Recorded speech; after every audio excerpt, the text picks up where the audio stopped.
can't describe it until you see it.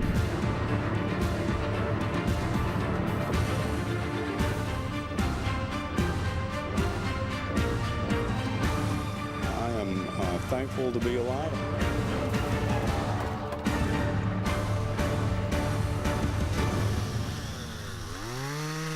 More incredible survivor stories from what the National Weather Service is tentatively calling the largest tornado outbreak on record. Thanks for joining us for Weather Center. I'm Kelly Cass. And I'm Paul Goodlow. The threat for more tornadoes returns throughout this evening as well as tomorrow. We'll highlight the targeted areas in our exclusive TWC. And sadly, the death toll from last week's severe weather has jumped again. Now here's the latest. The National Weather Service says it has traced 7 tornadoes that touched down in Arkansas earlier this week.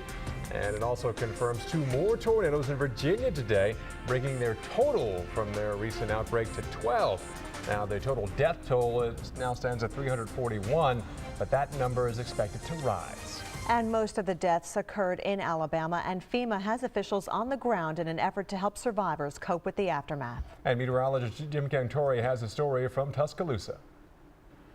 This area here in northeast Tuscaloosa, known as the Holt area, is what we had yesterday where we were near the college. People coming out, sifting through the rubble, trying to find whatever they can. This was a gas station that has been pretty much plowed over. Gentleman coming out today, finding his cash register, a few belongings, some of his bills and records, really all the things that he really wanted to find he did. So he was one of the lucky ones. But to try and wrap your arms around the size of this disaster, it's almost impossible. We've got 1,000 miles, probably greater than that, of this kind of damage across Alabama, and it's not inconceivable that we may see very shortly in time tent cities go up across the state. I want to bring in my good friend Jeff Petrowski, who is a storm expert. He's a meteorologist, and we've known each other for years, and we've talked about and been a lot of these things. Jeff, a lot of the reports today coming in that shocked me the most were the missing persons reports. How could we see that number go up 3 days after?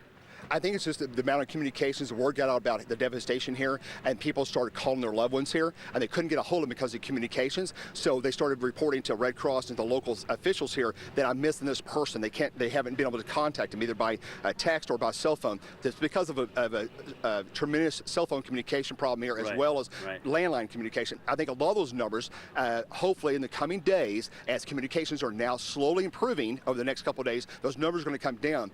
Again, guys, just awful news here coming out of Tuscaloosa tonight, and really all across Alabama. This is a huge undertaking, and again, we don't want to forget about all the small towns that have been hammered from Mississippi into northern Alabama, into Georgia, where communication, as we mentioned and Jeff mentioned, is almost impossible right now. We really need to get communications up and running, and then we can get in here and get the kind of aid that we need. Apparently that is going to happen tomorrow. FEMA bringing the Armada in to make that happen.